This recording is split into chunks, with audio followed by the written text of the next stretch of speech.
"Dad, for God's sake put your hands under the table." The words, a venomous whisper from my own son's lips, sliced through the hushed elegance of the private dining room.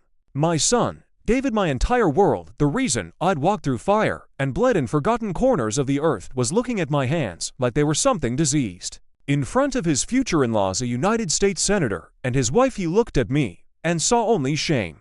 I felt the weight of his stare, a physical blow, and my body, trained for decades to withstand pain, went cold, powerless. I was dragged out of that room, not by my hair, but by a shame so profound it felt like my very soul was being ripped from my chest. As the heavy oak door clicked shut behind me, leaving me in the silent, gilded hallway, I looked down at my scarred, calloused hands, and I thought, what did I do wrong? These hands, the ones that taught you to swim, to fight, to be a man, the ones that earned every dollar, that paid for your fancy education, are they really so monstrous? No, this wasn't a crime. And if it wasn't a crime, then I shouldn't be the one punished. The punishment, the real reckoning, would be delivered by the very men you despise. The crude, broken-down warrior you tried to erase. And it would be the most terrible justice you could ever imagine. Before we dive into this story, if you believe in honor, sacrifice, and the unbreakable spirit of a warrior, please take a moment to hit that subscribe button and give this video a thumbs up. It helps more than you know. Until that gut-wrenching night, my life had a singular purpose, a North Star: my son, David Mackenzie. That morning, if you had told me a hell of that magnitude was waiting for me in Washington, D.C., I would have laughed. I believed, with the certainty of a man who has stared down death and won, that it was going to be the proudest day of my life. The sun wasn't even up yet, for 00 hours. The air rolling in off the Atlantic in Virginia Beach was thick, salty, and damp. It smelled of diesel from the fishing boats and the wet sand of the Chesapeake Bay. Most people wrinkled their noses at that smell. For me, it was the smell of home. The only smell that let me breathe easy. For 40 years, this coastline, this naval base, this brotherhood had been my life. It was where I'd forged myself into a weapon and where I'd raised my boy. I was in my workshop out back, a converted garage that smelled of sawdust, gun oil, and old memories. On the workbench, under the glow of a single bare bulb, lay a nearly finished box made of solid, dark walnut. The pieces were joined with dovetail cuts I'd made by hand, a skill I learned from my own father. I ran a callous thumb over the smooth wood. My hands weren't pretty. They were a roadmap of a hard life. Scarred knuckles from fights I shouldn't have been in, a missing tip on my left pinky from a fast-roping accident I barely remembered, and calluses thick as leather from thousands of hours holding a rifle, a paddle, or a tool. There was a time, long ago, when I was a young frogman, I was self-conscious of these hands. They weren't the hands of the officers who went to the academy, the ones who could charm senators and write policy papers. They were the hands of a blunt instrument, a hammer. But after David was born, everything changed. These hands were no longer a mark of a lower class of warrior. They were my badge of honor. As long as these hands could provide, could put food on his table, clothes on his back, and send him to the best schools in the country, I would have gladly coated them in grease and grime for the rest of my days. They were proof of my sacrifice. My neighbor, a retired Marine gunny named Sal, poked his head in. He was holding two steaming mugs of coffee. "Mac," he grunted, setting one down on the bench. "You're up early even for you. Big day, huh? Face looks like you just won the damn lottery." I stopped sanding the box and allowed myself a rare, wide grin. "Tonight's the night, Sal. Dinner with David's future-in-laws, the senator." Sal let out a low whistle. "The senator? Hot damn, kid flies high. Guess all that hard work paid off. You're about to be related to D.C. royalty, you lucky bastard." My chest swelled with a pride so fierce it almost hurt. "Don't I know it?" I said, my voice a little too loud. "His fiancée, Claire, she's a lawyer, works at the Justice Department. Her father, Senator Thompson, they say he could be on the ticket for vice president next election. And they want my David, my son, to be part of their family. Guess I did something right, huh?" I was bragging. I knew it. But I needed to say it out loud. I needed the world to know. The kid from the rough side of Norfolk, the enlisted SEAL who never finished college, had raised a son who was about to enter the halls of power. It felt like the ultimate victory, a validation for every drop of sweat, every sleepless night, every piece of myself I'd left on some foreign battlefield. I remembered David as a little boy. He'd come home from his private elementary school one day, his face all scrunched up. Dad, Billy's dad, is a doctor. His hands are clean. Why are yours so bumpy? The innocence of the question hit me like a punch to the gut. But I just knelt down, smiled, and took his small, soft hand in mine. You feel this, Davy? I asked, rubbing his fingers over my scarred knuckles. This bumpy part right here that paid for the books you love so much. And this rough patch that bought the computer you do your homework on.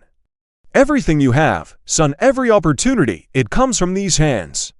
I work with these hands, so one day, you won't have to. He was too young to fully understand, but he was a smart kid. After that day, he never mentioned my hands again. He devoured books like I devoured MRS in the field. He was the valedictorian of his high school. He got a full scholarship to Georgetown. The day I saw his acceptance letter, I walked out to the beach, stood in the surf, and just wept. My teammates, my brothers from the teams, they found out and dragged me to a bar, slapped me on the back, and told me I'd accomplished the most important mission of my life. When he graduated summa cum laude, got a prestigious job at a D.C. think tank, and then brought Claire home to meet me, my joy was boundless. Of course, at their engagement party, standing in a lavish country club ballroom filled with politicians, lobbyists, and old money families, I felt out of place. My off-the-rack suit and my rough hands felt like a stain on the polished marble floors. I mostly hid in a corner, nursing a single beer. But then I saw him standing tall and confident in his tailored tuxedo, Claire on his arm, captivating a circle of influential people with his words. And in that moment, all my insecurity vanished. That's my boy, that brilliant young man, that's my son. I built that, my sacrifice made him possible. And that was enough. After finishing my coffee with Sal, I went back into the house. I carefully cleaned the walnut box, making sure every speck of dust was gone. Inside, I placed my gift. It wasn't something expensive. It was a first edition copy of Sun Tzu's The Art of War, bound in worn leather. I'd found it in a dusty bookstore in Hong Kong 20 years ago. It was my most prized possession. I placed it carefully on a bed of dark blue velvet I'd fitted inside the box. I wanted to give them something that represented me, but also something that spoke to their world of strategy and power. This gift, I thought, would show them the kind of man who raised their future son-in-law. Not just a brute, but a warrior with a mind for strategy, a man of substance. I polished the small brass plaque I'd had engraved for the top. The supreme art of war is to subdue the enemy without fighting. This gift, it wasn't just a book in a box, it was my life's philosophy. It was my love for my son. It was everything. As the evening approached, I put on the best suit I owned. It was a few years old, a gift from David after he got his first big bonus. In my closet, it was a king. In the world I was about to enter, I knew it would be a pauper. I stood in front of the mirror, adjusting the tie. The face looking back at me was weathered, lined with wrinkles etched by sun, salt, and stress. Gray threaded through my short-cropped hair. I put on my one piece of jewelry, a simple steel watch the teams had given me upon my retirement. It'll have to do, I thought. At least I won't embarrass the boy. Just then, my phone rang. It was David. Dad, are you on your way? Don't be late. And hey, listen, just try to keep a low profile tonight, okay? Let me do the talking, you know? There was a nervous edge in his voice, a slight tremor. But I was too full of pride and anticipation to really hear it. I just laughed. Got it, Chief. I'll be on my best behavior. Wouldn't want to cause an international incident? You just worrying about yourself. I'll be there soon. I hung up, and with the walnut box held carefully in both hands, I walked out the door. My heart was pounding with a nervous, excited rhythm. What would this famous club in Georgetown look like? What would the senator be like in person? How would my son, my brilliant son, handle himself in the presence of such power? I walked out into the cool Virginia evening, filled with a sense of accomplishment. I had no idea that I wasn't walking toward a celebration, but toward an ambush. An execution, the place where my life as a father would be put down like a sick dog. And the man holding the gun would be my own son. The taxi dropped me off in front of a stately, ivy-covered brick building in Georgetown. There was no sign, just a small brass plaque with a coat of arms I didn't recognize. The place radiated a quiet, intimidating power. This wasn't just a restaurant. It was a sanctuary for the elite, and I was an intruder. The warm glow from the gaslights on either side of the heavy oak door seemed to expose every flaw in my worn suit, every scar on my weathered face. The world of explosions and salt water I came from was a million miles away from this hushed, aristocratic silence. A doorman in a crisp uniform opened the door, his eyes sweeping over me in a quick, dismissive appraisal. He saw my suit, my military haircut, the box in my hands, and his polite smile didn't quite reach his eyes. Inside, the air was thick with the smell of old leather, lemon polish, and money. David was waiting for me in the foyer, pacing nervously on an oriental rug that probably cost more than my truck. When he saw me, there was no warmth in his eyes, no smile of welcome, just a flicker of something else, annoyance. Relief that I hadn't shown up in combat boots. He strode over, his jaw tight. "Dad, you're cutting it close. They're already in the private room." His voice was clipped, sharp. The pride I had longed to hear was replaced with an icy irritation that chilled me to the bone. I tried to force a smile, shifting the weight of the gift in my hands. "Sorry, son. Traffic on the 395 was a nightmare." "Been waiting long? Just get in here," he hissed, his eyes darting toward the box. For a split second, I saw his brow furrow in a look of pure confusion, almost disgust. He said nothing about it, just turned and led the way down a long, paneled hallway.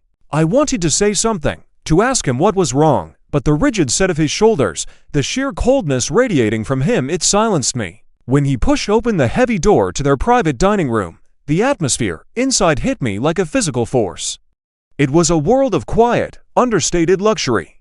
A crystal chandelier cast a soft glow on dark wood paneling, oil paintings of stern-faced men, and a table set with more silverware than I knew what to do with. And seated at that table were the architects of my son's new world. Senator Thompson, a man I'd only seen on television, sat at the head of the table.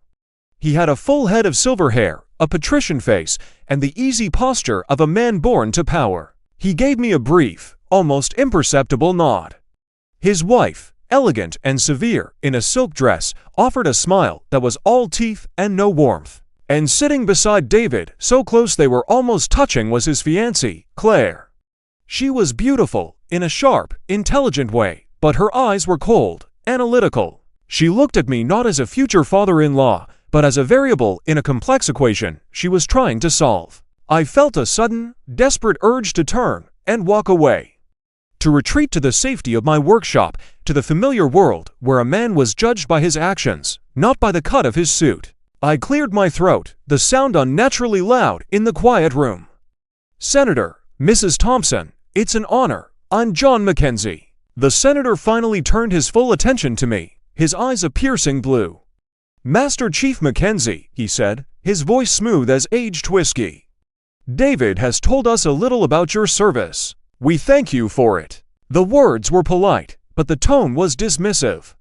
It was the way a king might thank a stable hand for tending to the horses. "It was my privilege to serve, sir," I replied, my own voice sounding rough and alien in this refined space. Claire's mother gestured to the empty chair beside her. "Please, sit," she said, her gaze drifting down to my hands as I placed the gift box carefully on the floor beside me. I saw the slight, almost imperceptible curl of her lip. I quickly tucked my hands into my lap, below the crisp white tablecloth. A crushing, awkward silence descended upon the table. The only sound was the faint clink of ice in a water glass. This was a battle, I realized, and I was unarmed, out of my depth, fighting on enemy terrain with no support.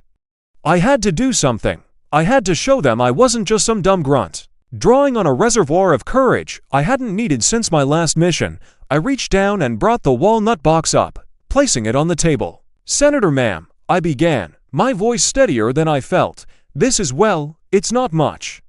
But I make things with my hands. It's what I do. I wanted to give you something to welcome you to our family, and to thank you for welcoming my son into yours." The moment the box touched the table, the temperature in the room dropped 20 degrees.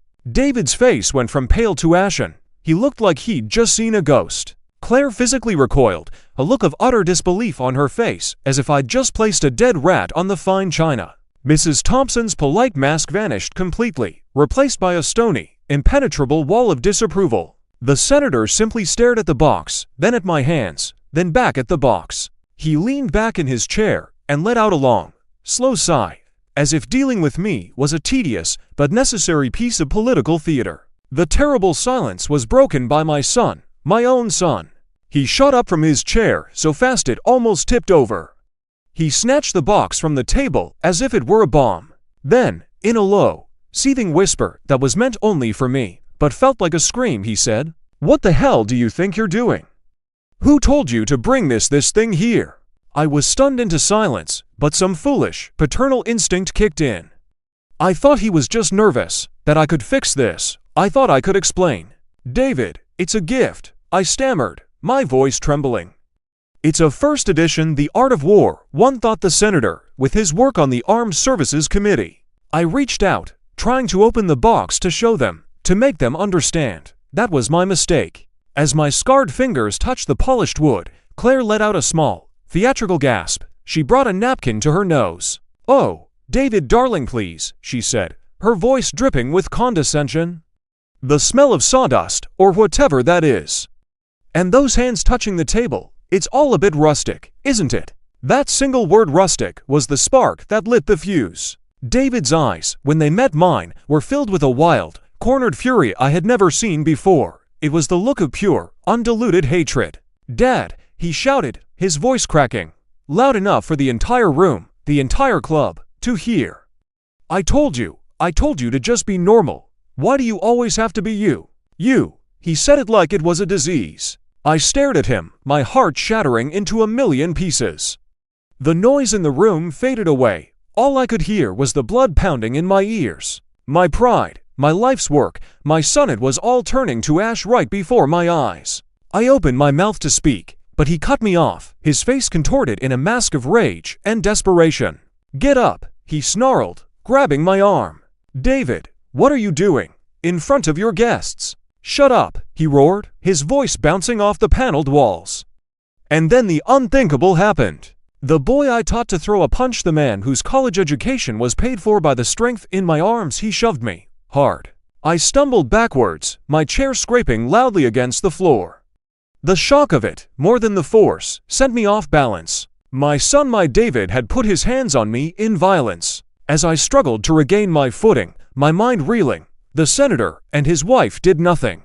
They simply watched, their faces cold and impassive, as if they were observing a distasteful but necessary bit of pest control. Claire had a faint, triumphant smirk on her face. This is what I knew he was. Her eyes seemed to say, a crude animal from a crude world. David wasn't finished. With a cry of pure frustration, he lifted the walnut box, my gift, my heart, my soul, high above his head. "This crude piece of junk," he screamed. "This is what you are. This is all you'll ever be." He threw it to the floor. The sound of the beautiful, handcrafted walnuts splintering on the hardwood floor was the sound of my world ending. The first edition book skittered out from the wreckage, its spine broken, its pages splayed like a wounded bird. My pride, my love, my entire life shattered on the floor of that silent, suffocating room. He grabbed my arm again, his fingers digging into my bicep like claws, and hauled me towards the door. "Get out," he seethed, his face inches from mine, his breath hot with rage. "Get out of my life. You are ruining everything." He shoved me out into the hallway and slammed the heavy oak door behind me. I stood there, trembling, in the gilded silence. My head was spinning. My chest felt like it was clamped in a vice. Humiliation, hot and acidic, burned its way up my throat. A few waiters and other patrons in the hall stared, their eyes wide with a mixture of pity and morbid curiosity. I was a spectacle, a broken old soldier being thrown out by his own son. The door opened again. It was David. His face was pale, but his eyes were like chips of ice. There was no remorse, no regret, only cold, hard finality. "Don't call me, don't try to find me," he said, his voice flat and dead. "As of this moment, you and I are done. This is the last thing you can do for me. Disappear." He looked down at me one last time, a stranger staring at something pathetic he'd found on the bottom of his shoe. Then he turned, walked back into the room, and closed the door on my life. I was left alone in the hallway, a ghost haunting a world I didn't belong in. I looked down at the floor. A single splinter of dark walnut lay by my feet. All that was left of my love. Somehow, I made it out of that club. I don't remember walking. I don't remember the doorman's face. I just remember the cold night air hitting my face like a slap, and the feeling of being utterly, completely alone. I found myself on a bench in a small park, the lights of the city blurring through the tears I refused to let fall. Where did I go wrong? What did I miss? The boy who used to bandage my cut hands with superhero band-aids, the young man who promised to make me proud, where did he go? When did he get replaced by that monster? I eventually got a cab back to the cheap hotel I'd booked near the airport. The room smelled of stale smoke and disinfectant. It was a cold, anonymous box, a fitting tomb for the man I used to be. The reflection in the darkened window showed a defeated old man, not a master chief, not a warrior. Just a failure, a father who had lost his only son. The next few days are a blur. I drove back to Virginia Beach in a fog of grief. The salt air that usually revived me now felt like it was choking me. My workshop, once my sanctuary, felt like a mausoleum. The scent of sawdust mocked me. I took the shadow box containing my medals, Navy Cross, the silver stars, the Purple Heart sand. I wrapped it in an old blanket and shoved it into the back of a closet. They felt like trophies from a different man's life, a life that no longer mattered. My phone remained silent, not a call, not a text. Just a dead, suffocating silence from Washington, D.C. The world continued to spin, but my part in it had ended. I was adrift. Then, about a week after the incident, my phone finally rang. It was an unknown number with a D.C. area code. My heart leapt into my throat. A foolish, desperate hope surged through me. He's calling. He's realized his mistake. He's calling to apologize. I answered, my hand trembling, my voice a dry croak. Hello. The voice on the other end was not my son's. It was cold, professional, and utterly devoid of emotion. Mr. Mackenzie. This is Eleanor Vance. I'm Senator Thompson's chief of staff. My blood ran cold. Yes, I'm calling on behalf of the senator and his family, she continued, her voice like chipping ice. Given the unfortunate incident last week, they feel it would be best for everyone involved if you ceased all contact with David moving forward. They are helping him build a certain kind of life, and your presence has proven to be a destabilizing factor. I couldn't breathe. They were formalizing it. They were sending a political operative to deliver the kill shot. He is my son. I managed to choke out. He is Claire Thompson's future husband, she corrected me, and a promising asset. The senator is prepared to be very generous in his support of David's career, provided there are no distractions. Do you understand what I'm saying, Mr. Mackenzie? I understood perfectly. This was a transaction. They were buying my son, and the price was me. A lifetime of love, of sacrifice reduced to the level of a distraction, a destabilizing factor. That was the moment the grief died. It was replaced by something else, something cold and hard and heavy. A rage so pure and so deep it felt like it was crystallizing in my veins. Thank you for the clarification, Ms. Vance, I said, my voice suddenly calm, steady, and utterly dead. You can tell the senator his message is received, loud and clear. I hung up the phone. I walked to the closet, pulled out the shadow box, and unwrapped it. I looked at the medals. I looked at the trident pinned in the center. They weren't trophies. They were proof of who I was. A man who had survived hell's David couldn't even imagine. A man who never, ever quit. They had declared war on me. They thought I was a broken-down old grunt they could just sweep aside. They had no idea who they were dealing with. All right, you bastards, I whispered to the empty room. You want a war? You've got one. A new mission had just begun. And this time, the enemy wasn't some terrorist in a faraway land. The enemy had my name, and I would burn his world to the ground. But first, I had to build an arsenal. My old arsenal of weapons and tactics was useless here. This was a new kind of battlefield, and I needed new weapons. My rage was the fuel, but I needed a plan. The next day, I got another call. This one was from a number I did recognize.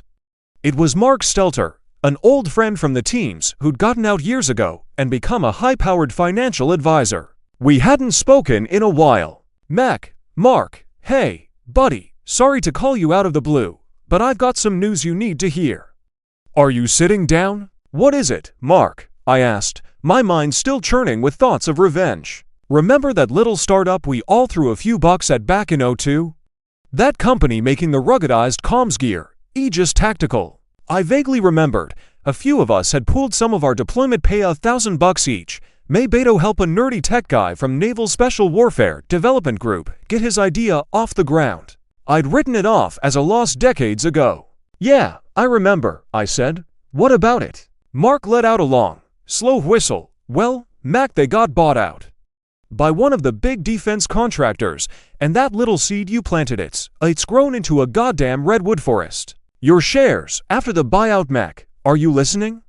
They're worth just north of $50 million. The phone almost slipped from my hand. $50 million.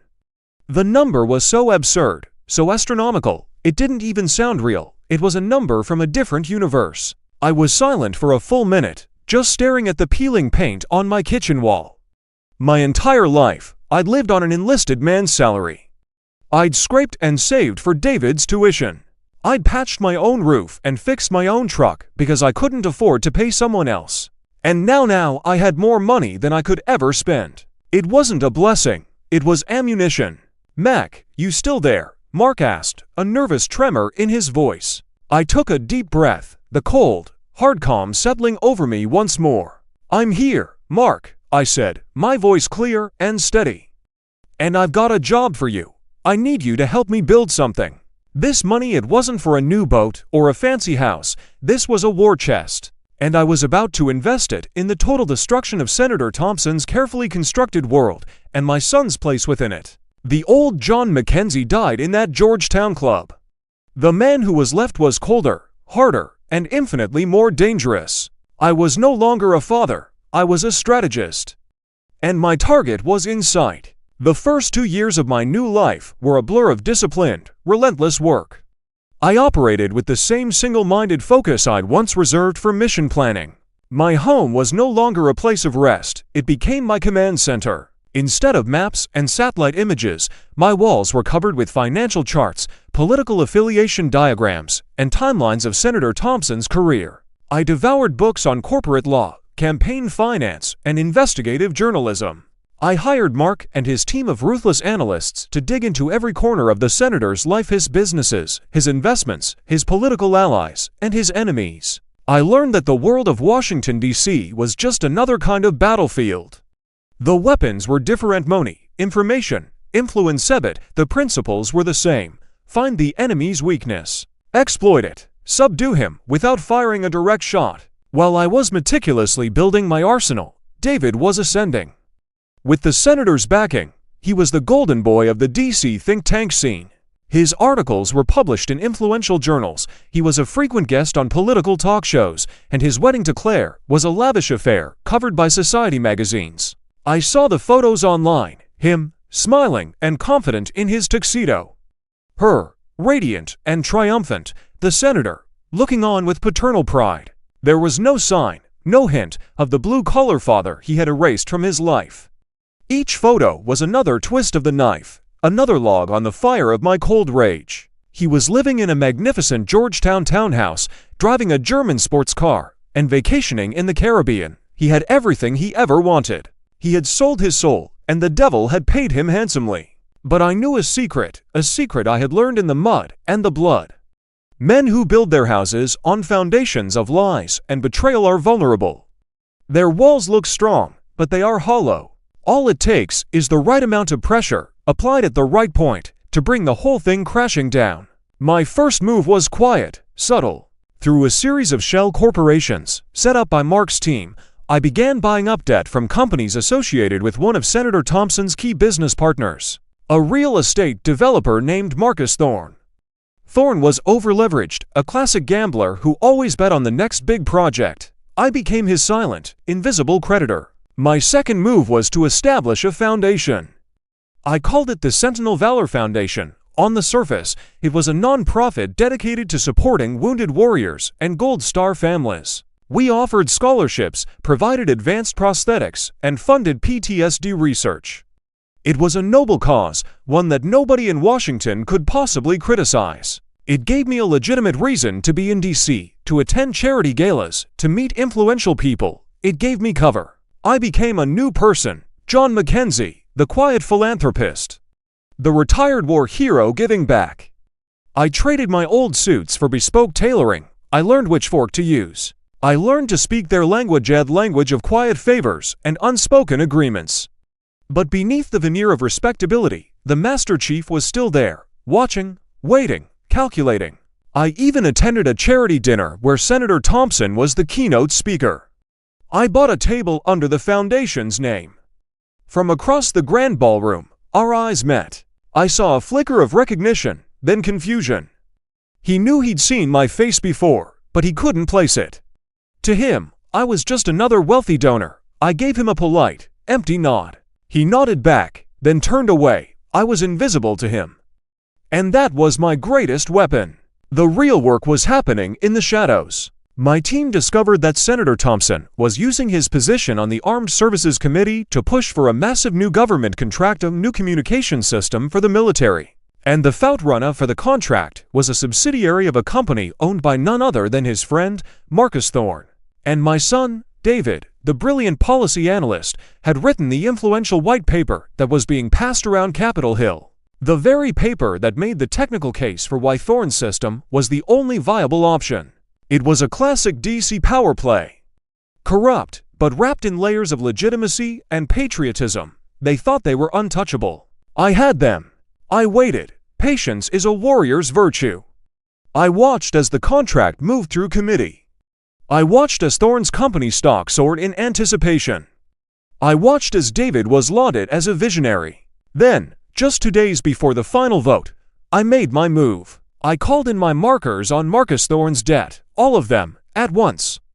Through my corporations, I demanded immediate repayment of loans totaling nearly $100 million. It was a financial kill shot. Thorne's empire was a house of cards, and I had just pulled out the bottom card. He was instantly insolvent. Panic erupted on Wall Street.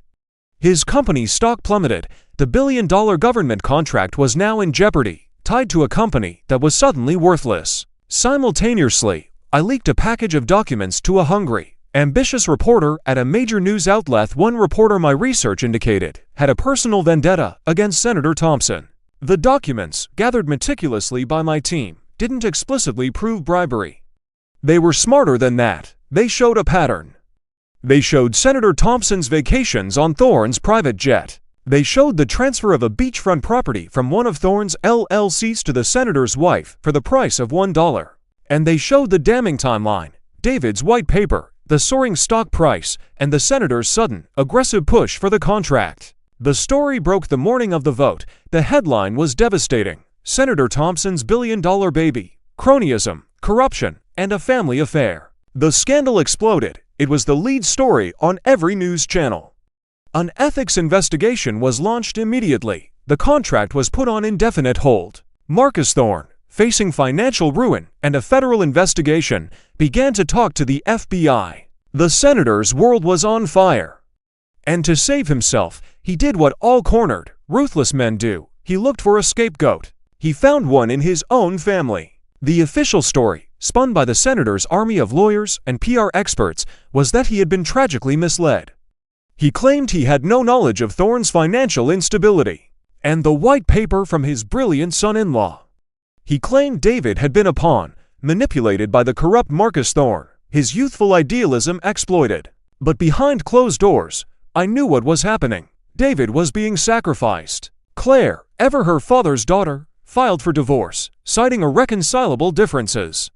She was protecting the family name, cutting the cord to the liability her husband had become. The think tank, under immense political pressure, fired David. The Georgetown townhouse was in Claire's name.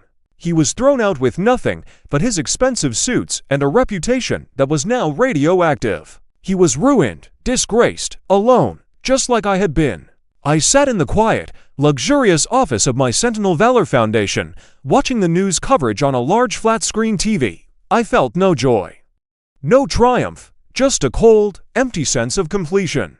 The mission was over. The target was neutralized. My phone rang. It was an unknown number. I knew who it was.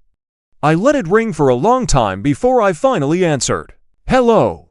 A broken, sobbing voice on the other end. A voice I barely recognized. Dad, it's me. Please, you have to help me. They've taken everything. I have nothing left. Please, Dad, I need you. I was silent. I listened to him weep, the raw, pathetic sound of a man who had lost everything. Please, he begged. I know I messed up. I was a fool. But you're my father. You have to help me. I looked out the window of my office at the Washington Monument piercing the sky. I had come to this city to burn it down, and I had succeeded. Where are you, David? I asked, my voice calm and even, betraying none of the history, none of the pain, none of the cold fury that had driven me for 2 long years. He told me he was at a cheap motel in Arlington, just across the river. He said he had $20 to his name. Stay there, I said. I'll be there in an hour. I hung up the phone. The final phase of the operation was about to begin. The debriefing, the after-action report, and the final, permanent severing of ties. It was time to look my enemy in the eye one last time.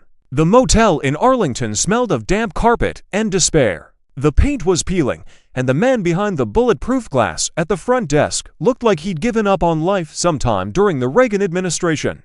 I found the room number David had given me. I stood outside the flimsy door for a long moment, my hand raised to knock. This was it, the culmination of everything. I felt nothing. The fire of my rage had burned itself out, leaving only cold, hard ash. I knocked. The door creaked open, and there he was. The golden boy was gone. The confident, arrogant young man who had shattered my world was replaced by a hollowed-out shell. His expensive suit was wrinkled, his face was gaunt and unshaven, and his eyes were red-rimmed and filled with the terrifying, vacant look of a man who has stared into the abyss and seen it stare back. When he saw me, a pathetic wave of relief washed over his face. He looked like a lost child who had just found his father in a crowd. He lunged forward to hug me, sobbing my name. Dad, oh God, Dad, I'm so sorry. I put a hand on his chest, stopping him. My touch was not gentle, it was firm, impassive. Like a guard holding back a prisoner. We're not doing this here, I said, my voice flat. Get your things. He looked confused, but the authority in my voice was something he hadn't heard since he was a teenager, and he instinctively obeyed. He had no things to get, just a slim leather briefcase. I led him out to my car. It was a simple, dark sedan, but it was clean and new. He sank into the leather passenger seat like a drowning man clinging to a raft. We drove in silence. He kept glancing at me, his mouth opening and closing as if he wanted to speak, but he couldn't find the words. He was looking at my suit, my watch, the quiet confidence with which I navigated the D.C. traffic. He was trying to reconcile the broken man he had thrown out of that club with the man sitting next to him now. Where are we going? He finally whispered. To my office, I said simply. We pulled up in front of a modern glass and steel building not far from the Capitol. A discreet plaque by the entrance read, "The Sentinel Valor Foundation." David stared at it, his brow furrowed in confusion. The Sentinel Valor Foundation? He read aloud, I've heard of this place. They're a big deal. What are we doing here? I told you, I said, turning off the engine. It's my office. The look on his face was a slow-motion car crash of dawning comprehension and utter disbelief. He followed me like a sleepwalker through the lobby, past the respectful greetings of the staff, and into the elevator. My office was on the top floor, a corner suite with a panoramic view of the city he had tried to conquer. One wall was covered with framed photos not of family, but of me with smiling wounded veterans, with the children of fallen comrades who were now on my foundation scholarship. It was a gallery of my new life, my new family. David stumbled into the center of the room, turning in a slow circle, taking it all in. His eyes fell on a framed magazine article on the wall. The headline read, "The Ghost of K Street, How a Mysterious Philanthropist is Changing Washington." The article featured a picture of me. He finally looked at me, his eyes wide with a terrifying, dawning horror. The pieces were clicking into place in his brilliant mind. The timing of the scandal, the collapse of his father-in-law, the invisible hand that had torn his world apart. It was you, he breathed, the words barely a whisper. The debt, the leak to the press, all of it. It was you? It wasn't a question, it was a statement of fact. I walked over to the wet bar, poured myself a glass of water, and turned to face him. I didn't confirm it, I didn't deny it, I just looked at him with cold, empty eyes. It was never about the money, was it, Dad? He asked, his voice cracking. This was revenge. Revenge is a messy, emotional word, I said, my voice as cold and clear as the water in my glass. I prefer to think of it as a tactical realignment. You and your father-in-law became a threat to a principle I hold dear, so I neutralized the threat. He sank into one of the leather chairs facing my desk, his head in his hands. You destroyed me. No, I said, walking to stand in front of him, forcing him to look up at me. I didn't destroy you, David. You were already destroyed. You destroyed yourself the moment you looked at the man who gave you everything and felt nothing but shame. You just didn't know it yet. I simply held up a mirror. Tears streamed down his face, hot, desperate, selfish tears. What do I do now? I have nothing. No one, Dad, please. I'm your son. I'm your blood. You can't just leave me like this. I looked down at the pathetic, broken creature in front of me. I felt a flicker of something, a ghost of the love I once had for the little boy he used to be, but it was like feeling a phantom limb. The connection was gone. It had been surgically, brutally amputated in that Georgetown club. My son, I said, and the words felt strange and foreign in my mouth. My son died 2 years ago. He was killed by a weak, ambitious boy who was desperate to impress a corrupt senator. The person he killed was himself. I walked to my desk and pulled out a checkbook. I wrote a check for $5,000, not a lot. Just enough for a bus ticket and a few weeks in a cheap apartment somewhere far away from here. Enough to survive, not enough to rebuild. I placed it on the desk in front of him. This is not from your father, I said, my voice leaving no room for argument. This is a one-time, anonymous donation from the Sentinel Valor Foundation, given to a man in need. It is the first and last communication you will ever have with this organization, or with me. He stared at the check, then up at me, his eyes pleading for something I no longer had to give.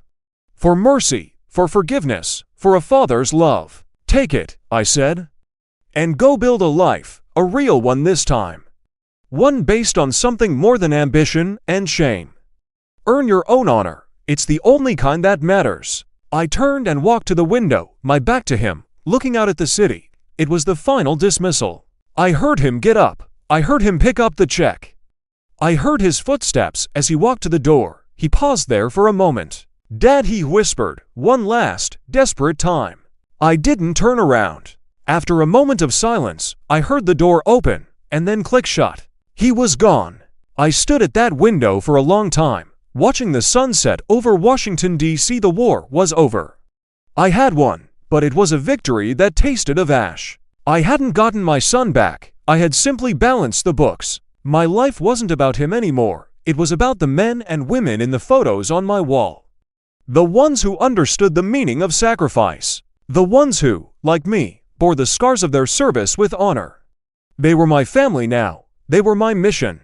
My hands, the ones my son had been so ashamed of, were now being used to build, to heal, to lift up the fallen. And in doing so, I had finally, truly, saved myself. What would you have done in my place? Would you have found it in your heart to forgive? To take that broken man back into your life, hoping to rebuild what was lost? Or do you believe that some betrayals are so profound, they sever the bond forever? I made my choice, and I live with it every day. My life is not defined by the son I lost, but by the brothers and sisters I have found. It's a life of purpose, built from the rubble of a great and terrible pain. This story is a stark reminder that our actions have consequences that can echo for a lifetime. For David, a moment of cruel ambition cost him everything. For his father, a moment of profound betrayal forged a new, unbreakable purpose. It shows that sometimes the greatest strength isn't in holding on, but in letting go. In cutting away the parts of our lives that are killing us so that we have a chance to truly live. Did you find the father's actions justified, a righteous and tactical victory? Or was it a cold, heartbreaking end to a family where no one truly won?